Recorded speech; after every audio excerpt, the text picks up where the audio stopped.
It's probably my fault. Do any faculty show up They have today? to wait for it to run. What was that? Do any faculty show up? It's typical. Yeah. Usually whoever is presenting, like, Yeah, not enough is the answer. Yeah. Well, you can go ahead and get started. Today with Tabitha Hughes, and she's going to be talking about her research on elk throughout the northern Great Plains. And yes, at this time, I'll go ahead and just hand it over to you. all right. Of course, I forget where, oh, it's right here. All right, well, thanks for being here, everybody. So today I'm going to be talking about the first chapter of my dissertation, which focuses on the spatial ecology of elk in the northern Great Plains. And before I start, I'd like to recognize my co-authors, Todd Nordine, Luke Meduna, and Sam Wilson from the Nebraska Game and Parks Commission, and my advisor, John Benson. So first, the age-old question, what exactly is spatial ecology and why do we want to study it? So spatial ecology can be defined as the spatial arrangement of animals on a landscape. Another way of thinking about it is the interactions between animals and their environment. So understanding spatial ecology, researching spatial ecology of wild populations can also help us understand why animals distribute themselves on the landscape the way they do, how they are distributed on the landscape, as well as help us infer what strategies they're using, what space use strategies they're using to improve their fitness, and how differences in those strategies might influence population dynamics. Studying spatial ecology is also really important for conservation and management. That's because most, if not all, landscapes in the world have been modified or impacted by humans to some degree. For example, humans build roads and other infrastructure and cropland that fragment the natural habitat. And they also influence the land by different land use practices like raising livestock or hunting. All of these things impact wild populations. So if we want to conserve them, it's important that we understand how they're responding to all these different types of human disturbance. And this is particularly important when we're thinking about populations that are recolonizing or being reintroduced into landscapes that they're previously extirpated from. And a great example of one of these species that has many reintroduced and recolonizing populations are Rocky Mountain elk. Now, prior to European settlement in North America, Rocky Mountain elk ranged across almost the entirety of the contiguous United States, which you can see with that gray shading there. However, after European settlement, after people started coming in, their population was greatly reduced both in number and geography, and today they exist only in or primarily in these blue shaded areas. And at one point, there were only about 90,000 elk estimated to be left in the entire world, mostly in forested areas, or not forested, but mountainous and refuge areas where they couldn't be hunted. Nope. Now, in Nebraska, elk ranged across the entire state historically. However, they have a story pretty similar to bison. And in the late 1800s, early 1900s, they were basically hunted to extinction in the state. They were completely wiped out. And so for several decades, Nebraska and much of the Great Plains didn't have any elk in it. However, in the late 1950s, early 1960s, something really cool happened, and elk began appearing back in Nebraska. They began naturally recolonizing the state, starting in the northwest corner in an area known as the Pine Ridge. Now, this started out as just a couple populations, a couple dozen animals that were limited to this area. However, today elk can be found throughout many parts of western and central Nebraska. Here in the red, these represent composite home ranges of collared elk that we have tracked for our study. So you can see just how much they have expanded their range in the last couple of decades.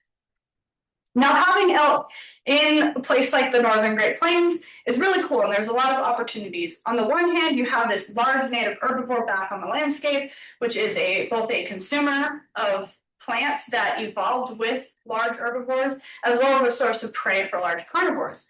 For people, elk are also a really coveted species to hunt and to observe. So they provide a lot of economic and recreational benefits to the human communities that they occupy.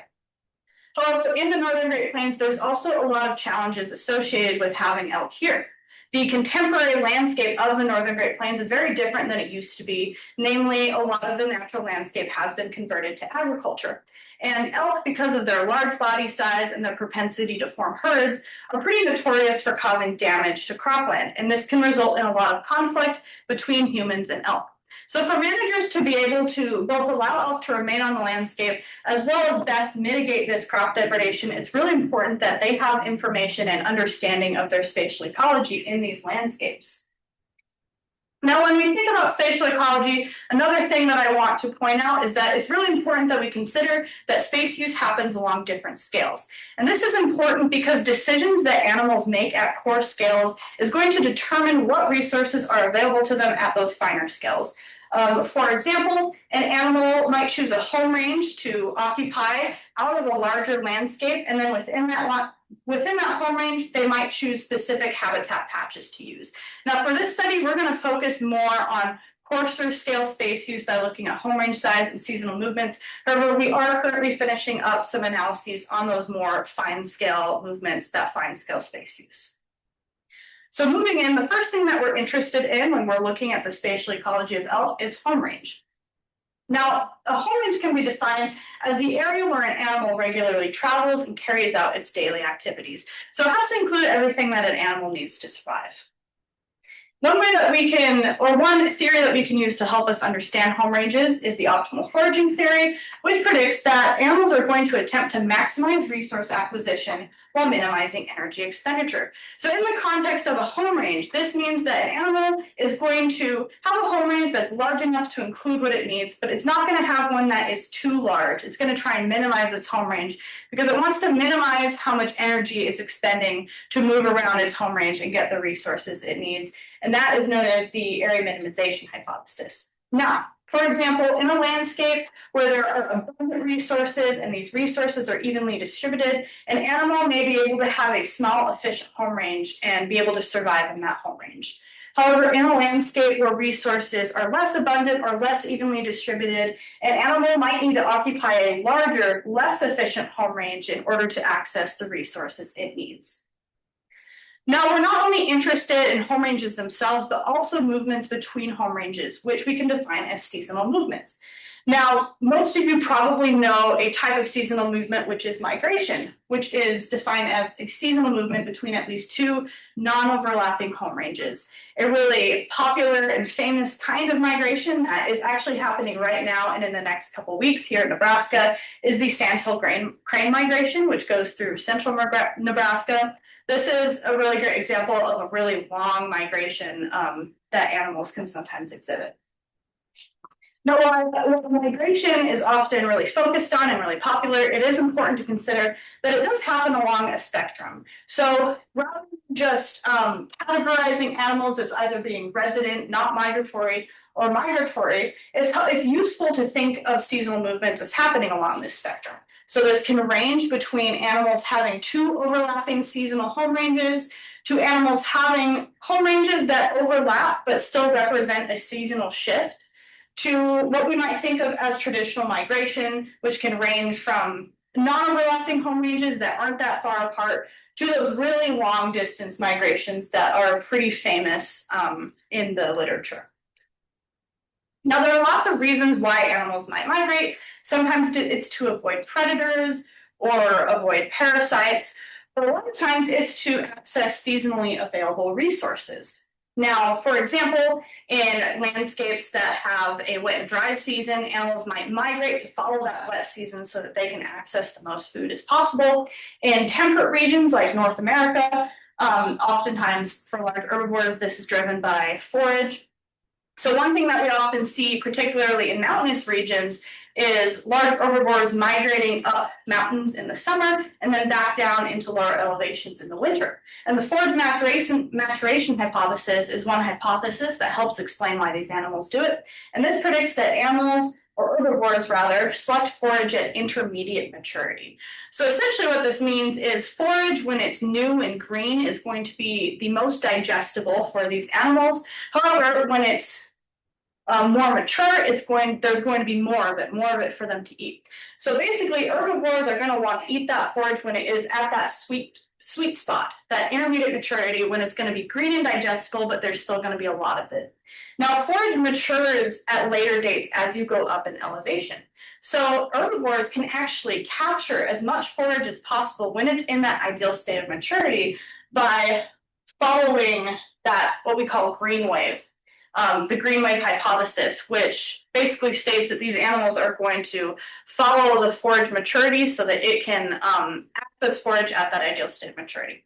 So this is one really studied hypothesis that has been shown a lot in those mountainous regions. So if I were to boil this all down into one sentence, is that spatiotemporal distribution of resources is one of the primary drivers of animal space use. Pretty simple, right? Unfortunately, it gets a lot less simple once you consider the human influence, because humans can influence space use of wild populations in several ways. For example, roads and development are often thought of as having a negative influence on space use. This is because infrastructure can fragment the natural habitat, remove resources, and make it harder for animals to access these resources. It can also create barriers to movement, which can change migration paths or even prevent migration altogether. Another kind of human modification that influences space use is agricultural subsidies, so cropland, hay fields, that kind of thing. We can think of these as having both a negative and a positive influence on space use. Oftentimes, these food subsidies are a really good resource for herbivores and can influence space use as a source of food. So, for example, in mountainous regions, it's been found that a lot of times cropland is in or near the winter ranges of migrating animals. So if you have access to cropland in your winter range that you know is going to be a good source of food in the summer and fall, then why would you migrate to the top of the mountain when you have this really good food source down at the bottom? So in this way, agriculture has been found to influence migration of ungulates in these mountainous regions, although it is less clear what it does in regions like the Northern Great Plains, which don't have mountains. So given all of this, our overall goal with this study was to investigate how space use is influenced by both human disturbance and availability of natural resources. And we've actually already published this research in Biological Conservation last summer. So today I'm going to go through the results of that paper. So let's get into some hypotheses and predictions. So first, let's start with some hypotheses related to home range size. So we hypothesize that more resources are going to correspond with smaller home ranges as animals attempt to maximize the energy they gain while minimizing how much energy they're losing as they're moving around their home ranges. So here we predict that elk have smaller home ranges in areas with more resources, such as cover, forage, and more evenly distributed forage. We also hypothesize that more human modification will result in larger home ranges as access to those important resources is hindered by fragmentation caused by these human modifications of the landscape. So here we predict that elk will have larger home ranges in areas with higher road density, more development, and more cropland. Alternatively, in some situations, more human modification can result in smaller home ranges, as some types of modifications, such as cropland, actually is a resource because it is food subsidy for animals like elk. So here we predict that elk will have smaller home ranges in areas with more cropland. Now let's move into some hypotheses related to seasonal movement. So our fourth hypothesis is that seasonal movement is driven primarily by natural forage in these disturbed landscapes of the Northern Great Plains. This is because in these disturbed landscapes, natural forage is a limited yet important resource. So here we predict that seasonal movements are most prevalent between winter and calving ranges. Now, calving for elk occurs in late spring, early summer, and this is also when kind of the peak growth of natural forage occurs. So this is why we predict that seasonal movements will be most prevalent during this time as they are attempting to access this forage. We also predict that elk with access to less forage prior to a change in season will exhibit greater seasonal movements in order to access ranges with more forage. Alternatively, in these disturbed landscapes, such as the Northern Great Plains, we hypothesize that seasonal movements are instead primarily driven by cropland, because cropland is highly available, really predictable, and a good source of food in these landscapes. So here we predict that elk with access to less cropland prior to a change in seasons will exhibit greater seasonal movements to access areas with more cropland. So to test these hypotheses, we monitored elk throughout western and central Nebraska. And one point that I really want to make here is just the variety of landscapes that elk used in Nebraska. So we tracked elk from areas ranging from forested bluffs and badlands to wide open prairies of the sandhills to, of course, areas that were completely monopolized by agriculture. So we're really able to capture or investigate space use from a gradient of habitat ranging from really natural to really anthropogenically modified. So we captured a total of 153 elk for this study. We've actually been monitoring a lot more elk since then, but this is the number that we included in this particular study. And this included 103 female elk and 50 male elk. So during capture, we fit elk with a GPS tracking collar, which allowed us to monitor their space use and their survival. And as I mentioned earlier, there are two metrics of space use we're interested. The first is home range size. So we looked at how natural variables such as tree cover, forage, et cetera, influence home range size, as well as anthropogenic variables such as road density, development, and cropland. And of course, the next thing we're interested in is seasonal movement. Now, in order to capture seasonal movement across that gradient that I showed you earlier of resident to migratory, we use two metrics to measure or quantify seasonal movement. And the first is seasonal displacement, which is the straight line distance between the centroids of seasonal home ranges. And as you can see, this allows us to get a measure of seasonal movement even for home ranges that overlap. And the next was seasonal overlap, which is the pairwise overlap between home ranges, seasonal home ranges. Of course, this number is 0 for truly migratory animals, but it allows us to get a range for animals whose seasonal home ranges overlap. So in our seasonal movement models, we're interested in how forage in the prior and subsequent home range influence overlap and displacement, as well as cropland in those prior and subsequent seasonal home ranges. So now let's move into our results from those models. So first thing I want to show you guys is this plot, which shows average home range size for male and female elk across 3 different seasons. This doesn't pertain directly to our hypotheses, but it's really interesting, and there are some biological implications we can take from this. For example, during the winter season, you can see that female elk generally had much larger home ranges than males. And this is likely because in the winter, females form really big groups that need more space, whereas males are going to usually be solitary or in bachelor groups. In the calving season, this pattern is swapped, and males have larger home ranges on average than females. And this is likely because during calving, females isolate themselves with calves that have limited movement, and this results in smaller home ranges. And finally, in the fall, there isn't a significant difference between home ranges of males and females. The fall is also the breeding season for elk, so this is when male and female elk are going to be most associated with each other. So now let's look at our results for our home range size analyses. So as a reminder, our first prediction was that elk have smaller home ranges in areas with more resources, such as cover and forage. So when we look at the relationship of cover and home range size, we can see in each of our 3 seasons, tree cover and sometimes shrub cover had a negative relationship with home range size. So in other words, in areas with more vegetative cover, elk had smaller home ranges. Now let's move on to cover, or not cover, but forage.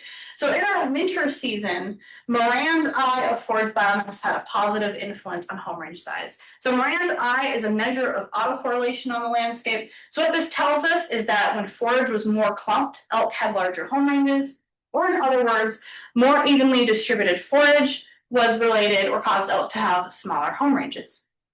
So if we look back at our first hypothesis, which was that access to more resources equals access to smaller home ranges, as elk maximize energy acquisition while reducing how much energy they're expending, this hypothesis was supported by our results because of the influence in cover forage that cover and forage had on home range size.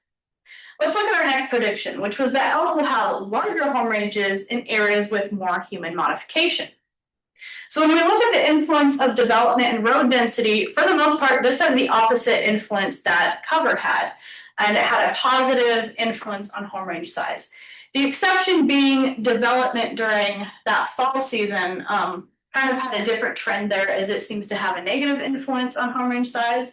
One potential explanation for this is development is slightly correlated with cropland, and during the fall season, that's when cropland is kind of at its peak growth, its peak availability for animals like elk. So that could be one explanation for that trend we see. However, in general, what we see here is that in areas with a higher road density and more development, elk had larger home ranges. So for our second hypothesis, which was that more human modification would result in larger home ranges of elk due to the loss of resources due to fragmentation, this hypothesis was supported by our results. Now let's move into our third prediction, which was that elk have smaller home ranges in areas with more human modification, specifically cropland.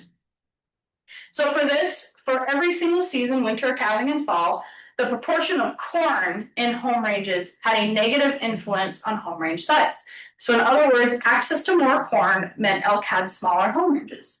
So for our third prediction, which was that more human modification would result in smaller home ranges, specifically corn due to its food subsidies that it provides, this hypothesis was supported. Now let's move into our results regarding seasonal movement. Now, going into this study, we didn't even know if elk in Nebraska exhibited what we might think of as true migration, which as a reminder is those non-overlapping seasonal home ranges. We didn't know that because Nebraska and much of the Great Plains is pretty flat. We don't have those big elevational gradients that other places elk have been studied have. However, as you can see from this figure, there were several elk in our study that did migrate, and sometimes they migrated very far and even into different states. I think the longest migration that we observed was about 90 kilometers, which is very far for an animal to move. So we're able to confirm, yes, elk do migrate in Nebraska. So our next question is, okay, why do they migrate? Why do they make seasonal movements?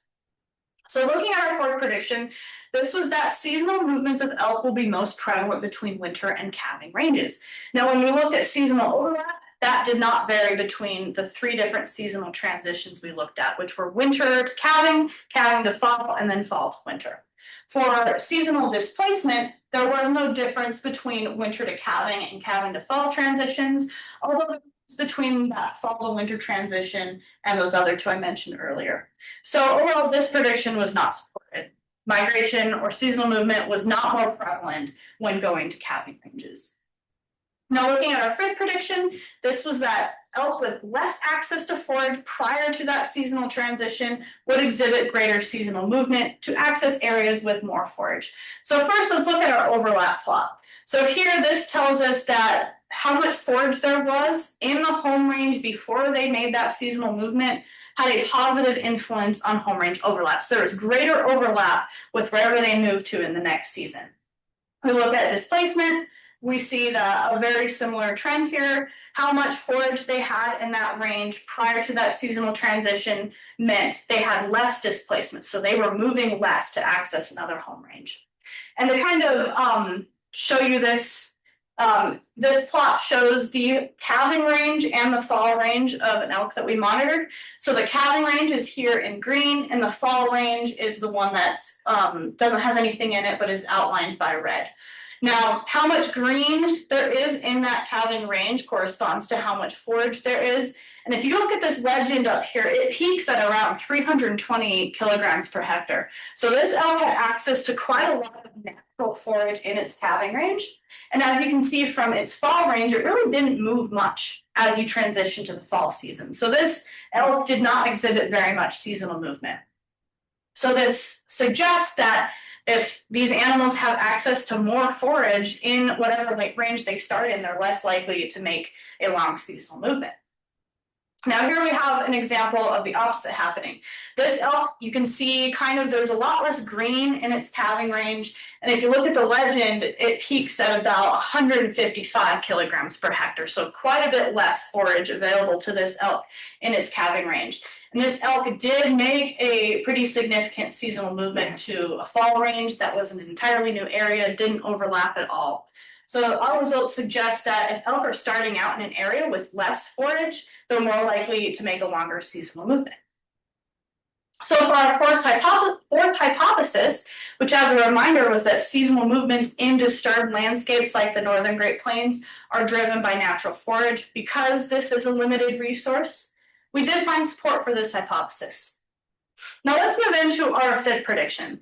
This was that elk that have less access to cropland, so cropland instead of forage, prior to that change in season, will exhibit greater seasonal movement to access areas with more cropland.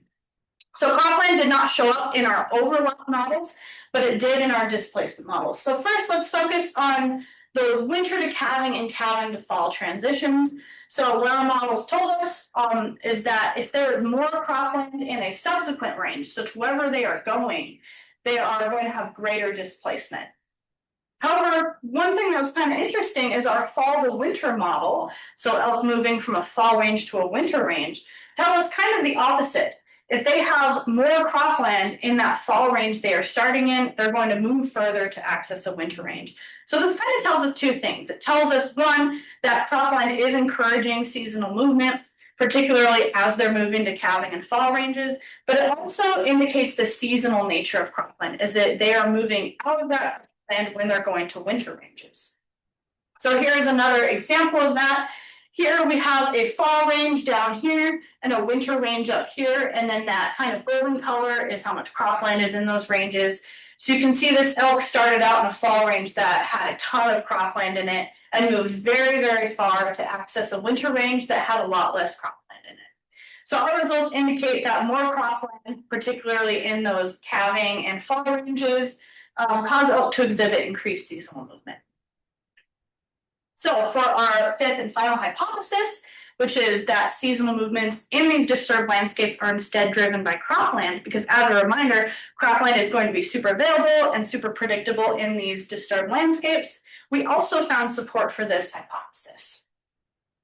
So what does this mean? What are conclusions? So first of all, our results indicate that habitat quality, which in our case is defined by cover and having an even distribution of forage, drives space use within that home range for elk by influencing their ability to move efficiently through their home range. Results also indicate that humans can increase home range size of elk by causing habitat fragmentation in the form of roads and development. However, they can also cause elk to have smaller home ranges via cropland, which is another kind of modification. And finally, our results suggest that both forage and cropland influence seasonal movement, not one or the other.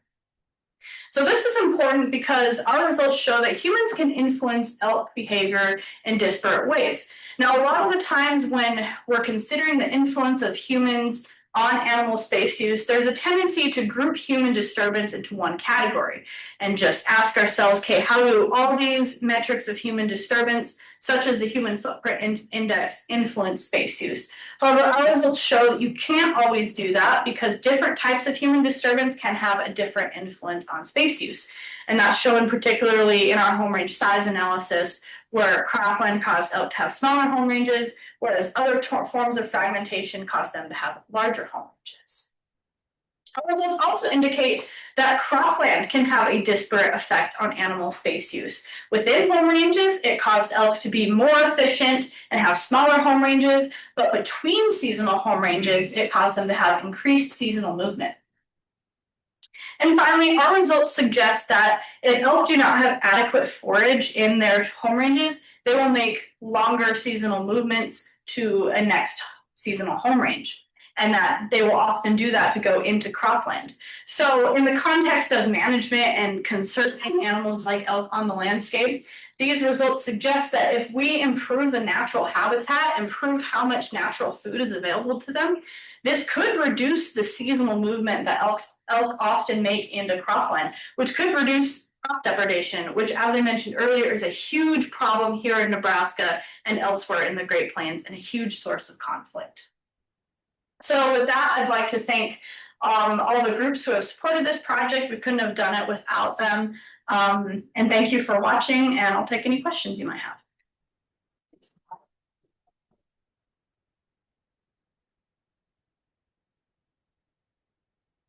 I don't want to start. Yeah. Oh, this was really interesting. So at first you used forage and then biomass and forage biomass. Is it all the same? Yeah, so it's forage. So we use biomass as a way to measure forage. And And we did that using the rangeland analysis platform. So yeah, for understanding, you can just consider it to be forage. So then improving natural habitat, would that be? What would that be?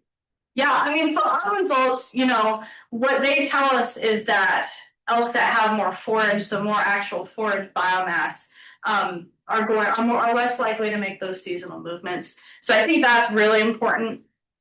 But we also show with our home range size analysis that cover is really important too. I, you know, can't say based on our results that it will definitely like prevent them from migrating or keep them in one spot. But I think when we're thinking about improving natural habitat, it has to include cover too, because it is clearly an important resource for them. Piggybacking off of that, I am a little unfamiliar with like elk as a whole. So how did you categorize forage? Is that like like GIS, like grassland, woodland? Like how did you categorize? Yeah, so that's the rangeland analysis platform. So that includes perennial and annual herbaceous biomass. So grasses, forbs, that kind of thing. It's not gonna be like an entire tree or something. Yeah. Yeah. So it's a model that estimates literally the biomass of forbs and grasses at each pixel on the landscape. So it's really cool data.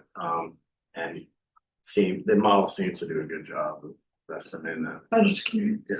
And it was also we use 16-day biomass estimates.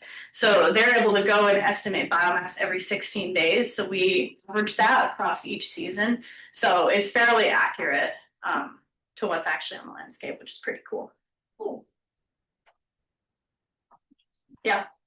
Yeah, great presentation. I thought the use of diagrams was really effective. I was wondering, and I think you might have explained it, but for I think it was hypothesis 4 and 5, how are you able to kind of differentiate, I guess, the influences of I think it was like the natural forage versus cropland? Like, how do you know that those two, I guess, maybe had similar effects, I guess? Yeah, that's a good question. We did check if they were correlated and they weren't correlated. Yeah, I guess that was probably the biggest thing, and we did make sure that you know, in cropland, you know, biomass was 0. So we did differentiate those two things, if that makes sense. Yep. Yeah, I was wondering if that's difficult to do in Nebraska, just because it feels like croplands everywhere. But I mean, maybe you removed some of those. Or I'm just curious. Yeah, I mean, like I said earlier, and it actually was surprising to me, just like the gradient of habitat that elk used. We had some elk that, like, I'd say most elk at least use some cropland, but there was some elk, especially in like the sandhills, that used very, very little cropland. And then there were some elk that, you know, during some seasons, that was basically all they used. But I would say for the most part, there was usually some cropland that they used and definitely some biomass that they used.